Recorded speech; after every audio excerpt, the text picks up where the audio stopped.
Jornal Nacional.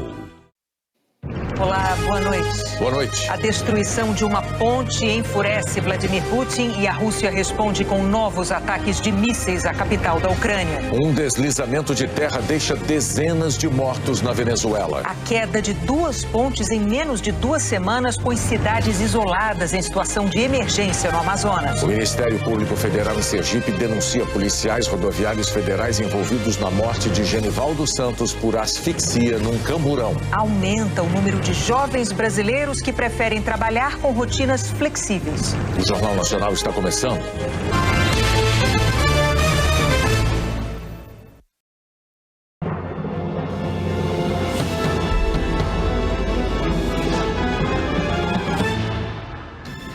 Nova pesquisa divulgada agora à noite mostra Lula com 55% e Bolsonaro com 45% dos votos válidos. Em São Paulo, candidatos ao governo do estado participam do primeiro debate do segundo turno. Petrobras anuncia a redução do preço do gás natural para as distribuidoras. Mais de 24 horas depois, passageiros ainda sofrem com as consequências do incidente no aeroporto de Congonhas. A Infraero vai investigar, inclusive, demora para retirar a aeronave da pista. E no mundo, grupo dos países mais industrializados marca reunião de emergência após novos ataques da Rússia à Ucrânia.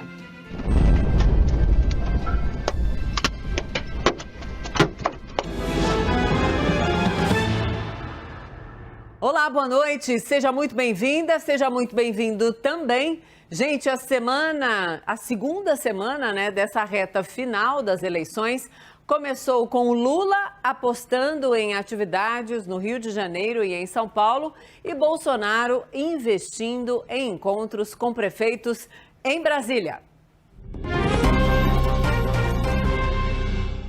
Começamos com o candidato do PT, porque Lula participou de um encontro, então, com políticos e representantes de movimentos sociais.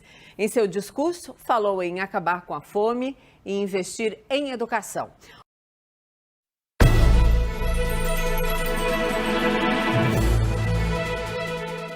Segunda-feira, 10 de outubro, o Jornal da Cultura começa agora com os seguintes destaques. Há 20 dias do segundo turno, Lula se reúne em São Paulo com representantes da sociedade civil. E Jair Bolsonaro tem encontro com pastores na capital federal. Câmara deve aprovar urgência de projeto de lei que prevê punição a institutos de pesquisa que divulgarem resultados divergentes, além da margem de erro, até 15 dias antes das eleições. De olho no STF, 2 ministros da Suprema Corte vão se aposentar em 2023. Integrantes do atual governo querem mais: ampliar o número de cadeiras, que depende do aval do Congresso. A auditoria do Tribunal de Contas da União identifica cartel de empresas de pavimentação, que teria fraudado R$1 bilhão em licitações em estatal federal comandada pelo Centrão. Na primeira reportagem especial da série Brasil em Debate, os desafios do próximo governo sobre o incentivo à pesquisa e tecnologia, que vem sofrendo severos cortes nos últimos 8 anos.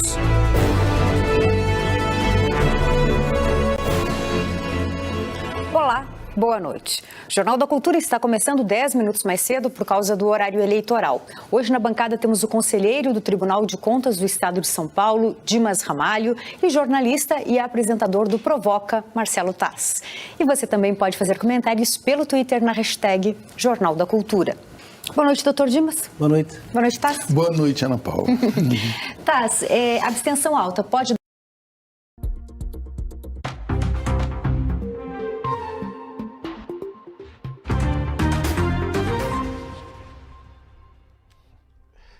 Olá, boa noite para você, uma ótima semana. Estamos no ar com o All News, edição da noite dessa segunda-feira, dia 10 de outubro de 2022. Seja muito bem-vindo, seja muito bem-vinda a mais uma edição. Lembrando que você pode participar, marcar a hashtag All News nas redes sociais ou comentar as nossas lives. Estamos ao vivo agora, além da página do UOL. Também você pode nos acompanhar no Facebook, no TikTok, na Twitch e no YouTube. Deixa aí seu comentário na nossa live. Tem gente aqui mandando Abraço para a Fabiola, adoro o UOL. Fabiola, melhor âncora do mundo, adoro ela. A Fabiola está aqui de segunda a sexta, sempre às 8 da manhã. Eu às 6 da tarde, a Fabiola também meio-dia, né? E também, às vezes, às 10 da manhã. A gente está aqui com o UOL News, sempre com muita informação para você. Na expectativa para a saída do IPEC, tá? E saiu nesse momento. Vamos aos números do IPEC, que acabou de ser divulgado. Vou dar uma olhada aqui, conferindo, portanto, os números que saíram nesse exato momento. Lula, do PT, lidera com 51% das intenções de voto. Bolsonaro, do PL, com 42%. Brancos e nulos são 5%, não sabem ou não responderam 2%, segundo o IPEC, tá bom? Bom, nos votos válidos, o resultado foi 55% para Lula, 45% para Bolsonaro, segundo o IPEC. Vou lembrar que na votação estimulada, Lula manteve os 51%. Bolsonaro oscilou negativamente, tinha 43%, agora 42%. O IPEC ouviu 2.000 pessoas entre sábado e hoje em 130 municípios. A margem de erro é de 2 pontos percentuais, para mais ou para menos. E o levantamento foi registrado na Justiça Eleitoral.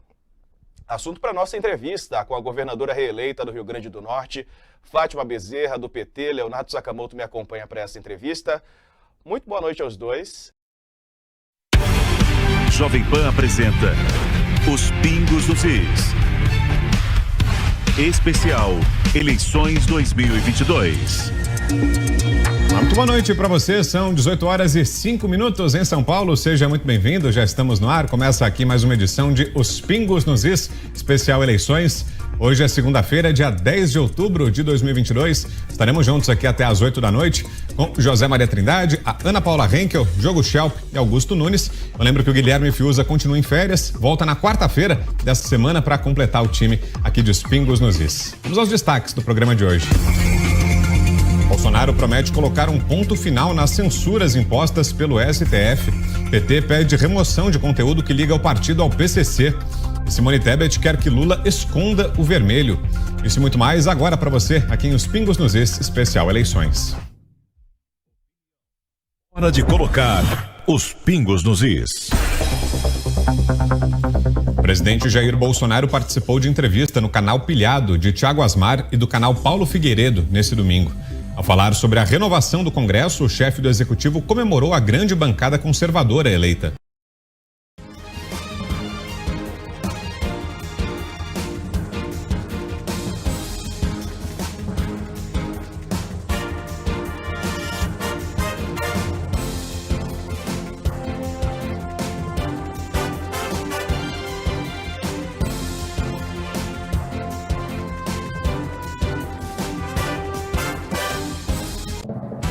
Band faz os primeiros debates do segundo turno para os governos estaduais. É hoje, daqui a pouco, 10 da noite.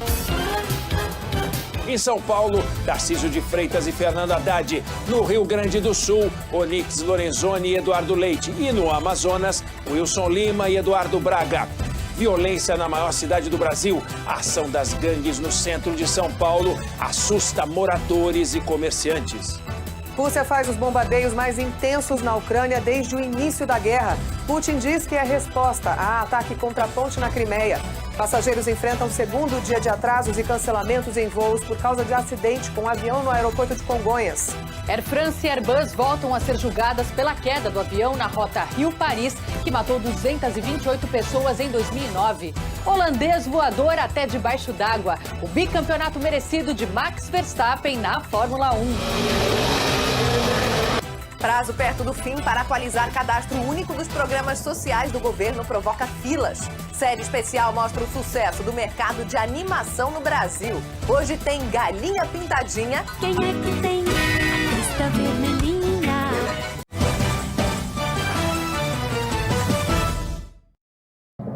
Boa noite.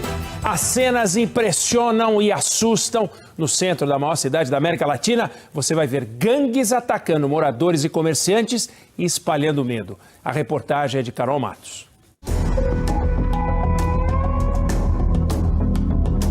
Região da Praça da Sé, centro de São Paulo. O pedestre caminha na calçada com o celular nas mãos. De repente, 3 criminosos de bonés e capuz chegam por trás, puxam a mochila da vítima e cercam o rapaz. A ação é muito rápida, mas os ladrões se assustam quando um comerciante abre a porta da loja. Em seguida, o trio foge com o celular da vítima.